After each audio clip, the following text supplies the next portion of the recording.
dibungkus menggunakan sarung ya, memaksakan dirinya kepada si Mawar. Di awal ya pamannya dia sendiri.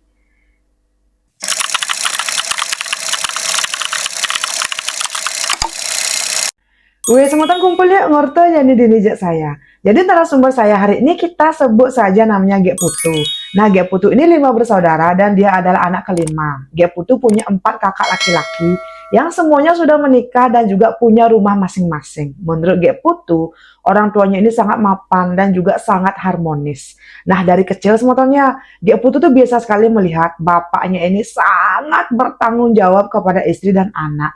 Pokoknya ibunya Gek Putu ini jarang banget akan mengambil pekerjaan di rumah tangga. Ibunya juga sangat diratukan, tapi ceng-ceng kadang menduke. Gek Putu sering banget melihat kalau sepertinya kok ibunya selalu bersikap biasa-biasa saja. Berapapun hadiah, ucapan, dan juga perbuatan baik yang dilakukan oleh bapaknya, kok sebetulnya ibunya cuma, makasih, ya biasa-biasa saja. Sampai suatu ketika, Gek Putu ini kan kelas 1 SMA dan bapaknya itu jatuh sakit. Nah, bapaknya Gek Putu dengan ibunya Gek Putu itu beda 15 tahun. Dan karena sakit ini semua bapaknya harus pensiun dini. Secara bapaknya ini adalah seorang pegawai negeri dan ibunya memang adalah seorang ibu rumah tangga. Tapi memang orang tuanya ini punya beberapa usaha yang memang dikelola oleh kakak-kakaknya Gek Putu. Jadi ya walaupun memang bapaknya tidak bisa bekerja lagi, mereka bisa hidup tetap makmur secara punya kecer yang banyak. Nah, di saat itu, ibunya ini sangat telaten merawat bapaknya. Dan bapaknya walaupun sakit ya tetap kayak berusaha untuk menyenangkan ibunya. Tapi kembali lagi, ibunya terlihat sangat biasa-biasa saja. Nah, saat itu sementara Gek Putu kan di polonya berpikir sangat keras dari kecil. Kenapa kok ibunya terlihat biasa-biasa saja? Yang padahal ya setahunya Gek Putu di luar sana banyak banget istri-istri yang diabaikan, yang harus mencari nafkah sendiri, yang dikasari, yang dikaderete, yang disuruh, tapi tidak dengan ibunya Gek Putu, tapi ceng-ceng kadang unduke. Kenapa kok Gek Putu merasa ibunya ya biasa-biasa saja? Dan bukan cuma Gek Putu yang merasa seperti ini. Kakak-kakak dan juga kakak iparnya merasa seperti itu juga. Sampai suatu ketika, setelah Gek Putu naik kelas 2 SMA, waktu itu Gek Putu sudah tidak bisa lagi menahan rasa penasarannya. Dia pun bertanya kepada ibunya. Mereka itu duduk berdua di ruang tamu. Dan kayak Gek Putu tuh hati-hati banget bertanya kenapa si ibu tuh terlihat sangat cuek kepada bapak. Memang si ibu bertanggung jawab sebagai orang tua dan juga sebagai istri. Tapi kenapa ibu tuh kayak tidak pernah mengeluarkan ekspresi yang wah, gitu loh sebentar. Lebay ya, maafkan. Nah, waktu itu sementara si ibunya kayak yang tadinya raut wajahnya itu biasa-biasa saja, tiba-tiba alisnya itu ditekuk ke tengah, kayak raut wajahnya berubah sedih. Dan ketika itu ibunya bilang, ya Gek, ibu mau cerita kepada kamu, tapi tolong ya jangan ceritakan ini kepada kakak-kakakmu. Gek Putu ya oke-oke saja. Dan berceritalah ibunya Gek Putu sementara. Nah, ibunya ini bilang, dia itu berasal dari desa tetangga dan memang ibu dan bapaknya Gek Putu ini beda tetangga. Nah, ibunya Gek Putu ketika remaja kita sebut saja namanya Mawar ya. Dan bapaknya Gek Putu kita sebut saja namanya Bligede. Menurut ibunya Gek Putu si Mawar, dia itu terlahir dari keluarga yang sangat miskin. Jadi setiap hari si Mawar harus pergi ke sungai. Kadang itu mencari ikan, mencari kayu bakar, atau mencari sayur pakis yang akan dijual ke pasar agar Mawar dengan orang tuanya ini bisa makan. Mawar ini 2 bersaudara, dia tuh punya 1 kakak perempuan dan juga punya 1 adik tiri laki-laki. Nah, karena memang si Mawar ini punya adik tiri ya, orang tuanya itu sering sekali bertengkar karena ternyata ibunya si Mawar ini adalah istri pertama. Dan alasan dari bapaknya si Mawar yaitu kakeknya si Gek Putu mencari istri kedua ya karena ibunya Mawar tidak bisa memberikan anak laki-laki. Nah, otomatis setelah bapaknya ini menikah, hidupnya Mawar dengan ibu dan kakaknya makin brekele. Mereka harus benar-benar mencari nafkah masing-masing. Dan setelah Mawar tamat SD ya, dia itu makin sering menemani kakak dan juga ibunya untuk mencari kayu bakar dan juga memetik sayur pakis yang akan dijual ke pasar. Bertahun-tahun kegiatannya Mawar dengan ibu dan kakak perempuannya seperti itu. Sampai suatu ketika, Saat si Mawar ini berusia 18 tahun, dia itu mulai mengenal yang namanya cinta. Nah, menurut Mawar, teman-teman, di desanya Mawar dan juga kakak perempuannya ini salah satu kembang desa. Dan saat itu kakaknya sudah berusia 21 tahun. Kakaknya Mawar ini menikah ke desa tetangga yang jaraknya lumayan jauh. Nah, kakaknya ini menikah dengan juragan sayur, teman-teman. Dan si juragan sayur ini konon katanya punya banyak banget tanah. Dan semenjak kakaknya Mawar ini menikah ya, si Mawar dengan ibunya itu dipekerjakan di salah satu perkebunan di desa tetangga juga. Mereka akan tinggal di sana karena memang diberikan tempat yang layak. Mawar waktu itu merasa hidupnya mulai berubah. Uang mulai banyak, dia juga kayak mulai yang mengenal namanya cinta. Tapi kengkeng ada unduk ya sebetulnya. Setiap si Mawar ini dekat dengan laki-laki, laki-laki yang dekat dengan dia tuh kayak selalu saja menghindar. Dan seolah-olah percintaannya si Mawar ini tidak pernah berjalan dengan lancar. Dan ketika si Mawar ini menyebutkan nama dari si kakak iparnya, si kakak pertamanya itu, teman-teman, si Gepu tuh kayak, kok namanya seperti tidak asing ya? Kok kayak seperti Gepu tuh pernah mendengar nama si, apa sih namanya? Aduh, kan sebenarnya udah pakai kok si Gepu tuh pernah mendengar nama laki-laki yang konon katanya menjadi suami si kakaknya si Mawar ini. Tapi lanjut dulu semetonnya. Nah, waktu itu semeton kan si Mawar ini merantau di desa tetangga, jarang banget akan pulang ke kampung dengan ibunya. Nah, di desa tetangga itu ternyata Mawar juga sangat suka pergi ke sungai yang padahal di rumah tempat tinggalnya si Mawar dari kakak iparnya itu kayak ada kamar mandinya. Tapi kok Mawar itu lebih suka pergi ke sungai setiap pulang kerja dengan teman-teman barunya. Nah, jalan menuju sungai itu mungkin berjalan sekitar 30 menit dari tempat tinggalnya si Mawar. Biasanya Mawar akan pergi berlima atau berenam ke sungai itu. Dan waktu itu sebenarnya ibunya Mawar sering berpesan, kalau kamu pergi ke sungai, pulangnya jangan terlalu sore ya dek ya. Karena kan kalau kamu pergi ke sungai itu melewati perkebunan warga yang memang jarang sekali ada rumah. Karena memang di tahun itu ya, tahun bahule, mungkin itu tuh sekitar tahun 70-an, karena Mawar bilang dia tuh sudah agak lupa 70 apa 80-an gitu sebetulnya. Tolong dimaklumi ya, karena Mawar bilang kepada Gepo tuh lupa gitu loh.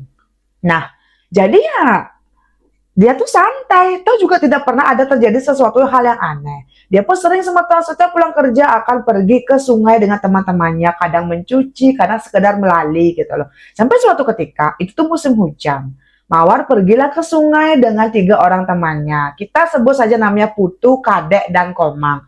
Putu, Kadek, dan Komang ini teman baiknya Mawar. Dari pertama kali Mawar pindah ke desa itu, Putu, Kadek, dan Komang ini kayak sudah baik banget kepada si Mawar. Karena hujan, pulang dari sungai itu, mereka berhentilah di salah satu gubuk warga yang memang gubuknya ini ada di samping jalan yang akan mereka lewati untuk menuju jalan pulang. Dan gubuk ini tuh kayak agak masuk ke tengah gitu lah teman-teman, tapi tidak terlalu jauh. Tapi memang sebelum mereka masuk ke gubuk ini ada kayak pagar punyan dan pucuk gitu. Jadi kalau dari arah jalan raya, kayak kita tuh tidak terlalu terlihat kalau sedang duduk di gubuk itu. Wih, hujannya deras banget teman-teman. Si Mawar ini pergi ke sungai sekitar jam 4 sore. Dan itu mungkin ada sekitar jam 6 sore karena matahari itu sudah kayak setengah tenggelam gitu loh. Nah, waktu itu Mawar takut dong, ini tuh sudah makin malam. Dia tuh belum pulang, belum juga lapar, belum kedinginan. Dan akhirnya Mawar pun memutuskan dengan Putu, Kadek, dan Komang kayak berlari pulang ke rumah. Dan ternyata rumahnya Putu, Kadek, dan Komang ini lebih dekat dari arah sungai daripada rumahnya si Mawar, teman-teman. Ketika itu mereka berempat berlari nih bersanda gurau sambil hujan-hujanan. Ketiga temannya si Mawar ini sudah pulang ke rumah masing-masing dan tinggal si Mawar saja yang masih berlari nih teman-teman. Hari mulai gelap, suara tatik menyambar dan juga hujannya sangat deras. Nah, waktu itu kan memang warga tuh kayak rumahnya jauh-jauh banget. Dan memang di zaman itu jarang banget ada sepeda motor. Nah, saat itu sebetulnya rumah warga itu memang jarang banget teman-teman. Dan memang di tahun itu jarang sekali akan ada warga yang punya sepeda motor. Ketika Mawar berlari, dia kok merasa sepertinya di belakang ada yang mengikuti. Berapa kali pun dia tidak ada apapun dan tidak ada siapapun. Mawar kembali berlari. Karena dia seperti mendengar langkah kaki seseorang sedang berlari di belakangnya, Mawar tuh kayak semakin mempercepat langkah kakinya untuk berlari. Itu tuh mungkin sekitar apa ya, setengah kilo lagi dia akan tiba di rumah. Tiba-tiba, yes, dia merasa tuh badannya tuh seperti dikaput atau dibungkus menggunakan sarung ya.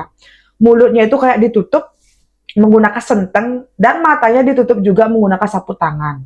Dia tuh merasa badannya itu ada sekitar 3 orang yang meninting kemudian kayak dipegang, dilarikan gitu loh semeton.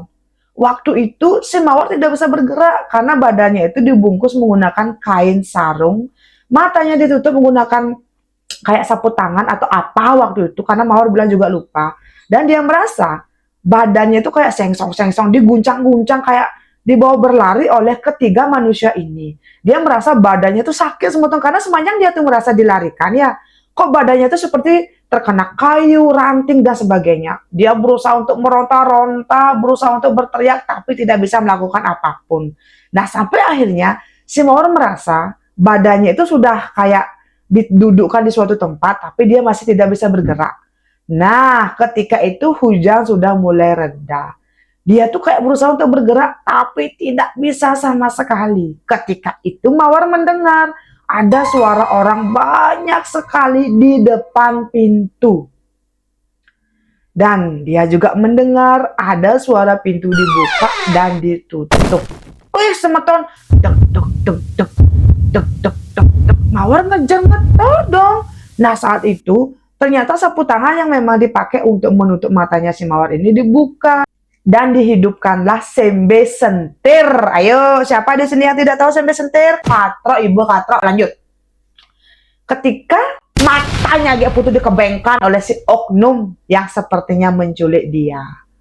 Dia melihat ternyata si oknum itu adalah salah satu pegawai yang memang bekerja di perkebunan kakak iparnya si Mawar.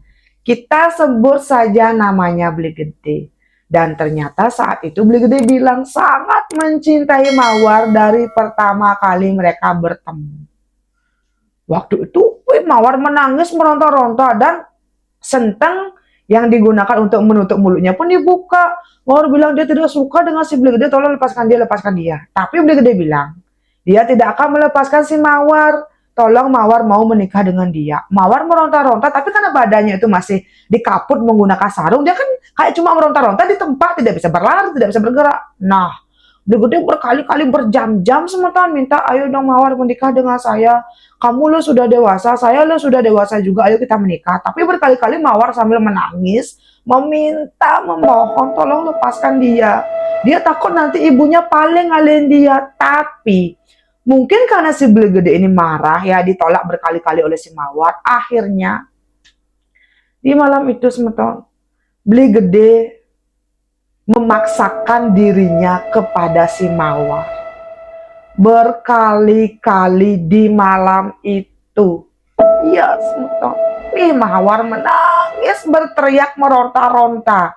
Padahal ya, song kupingnya Mawar itu mendengar dengan jelas ada banyak sekali orang-orang yang sedang ngurte, yang sedang bercanda, yang sedang ngobrol di depan pintu kamar tempat dia disekap.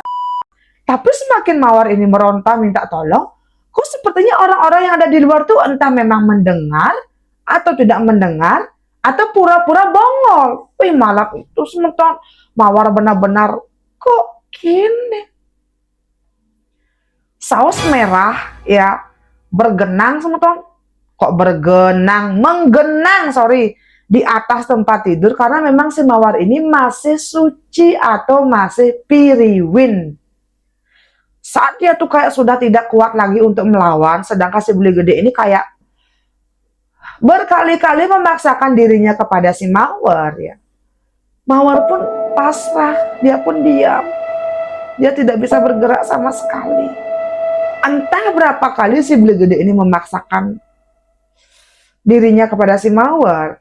Kan Mawar sudah terdiam, dia tuh menangis.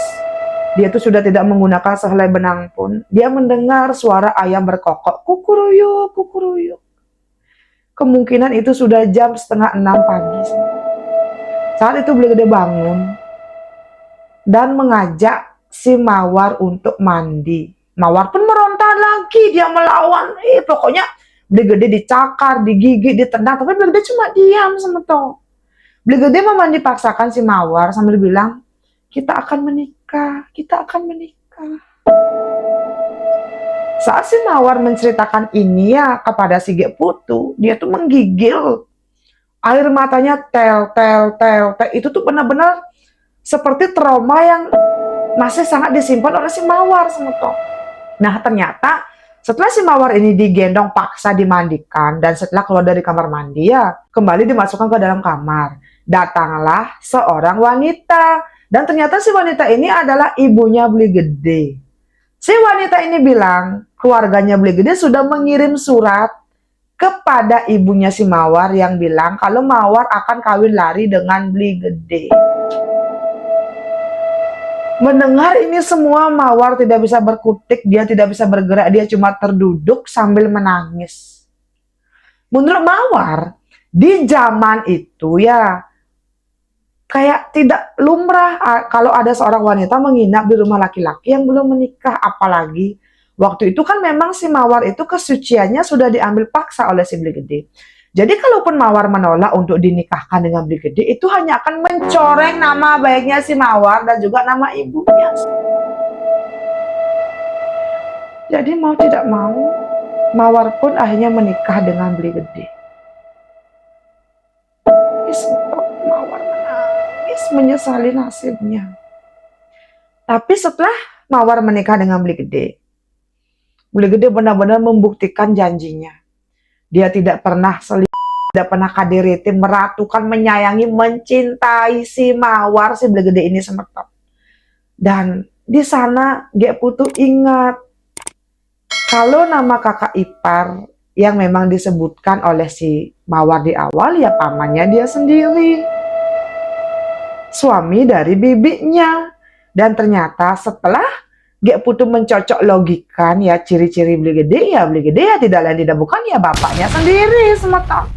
Jadi yang membuat ibunya selama ini bersikap biasa saja, tidak terlalu excited, tidak pernah meminta dan menuntut apapun walaupun diratukan, dicintai, diperjuangkan oleh bapaknya ya karena di masa lalu bapaknya si Gek Putu ibunya dan juga memaksakan dirinya kepada ibunya agar bapaknya bisa menikahi ibunya Gek Putu dan lahirlah Gek Putu dengan keempat kakak-kakaknya.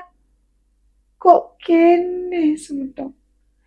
Bisa semeton Gek Putu yang mendengar cerita ini dari ibunya merasa, dia tuh kayak tidak percaya ternyata zaman dulu orang-orang tuh bisa senekat itu gitu loh.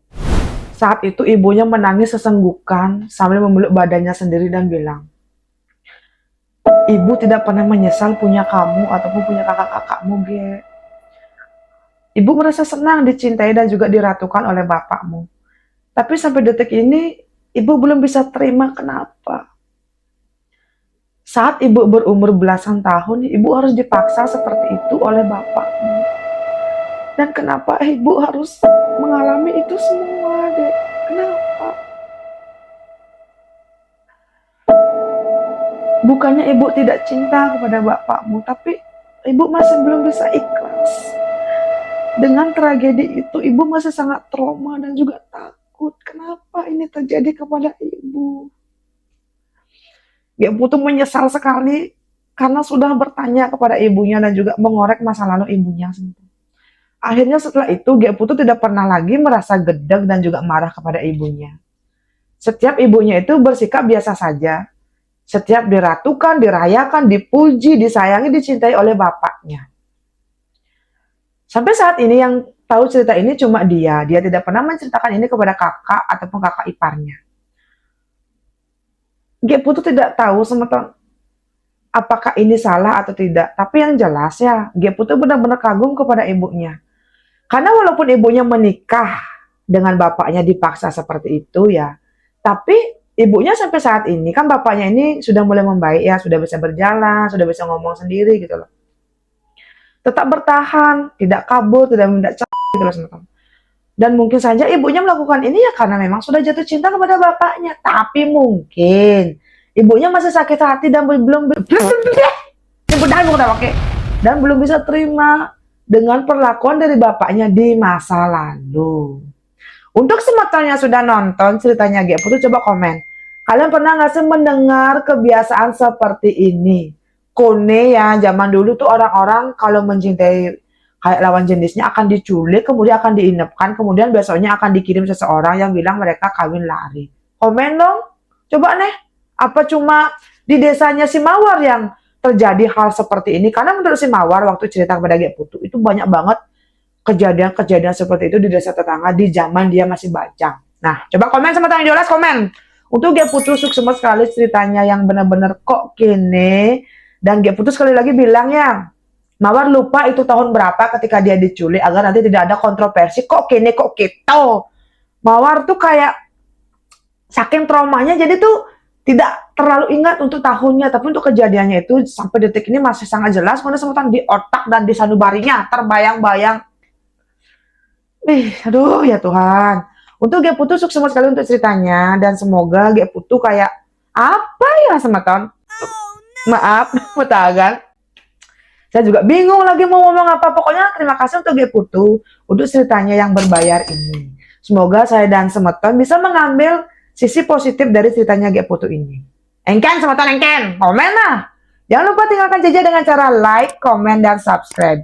Sampai ketemu di cerita saya selanjutnya karena seminggu 3 kali akan ada cerita nyata berbayar di channel saya ini. Dadah!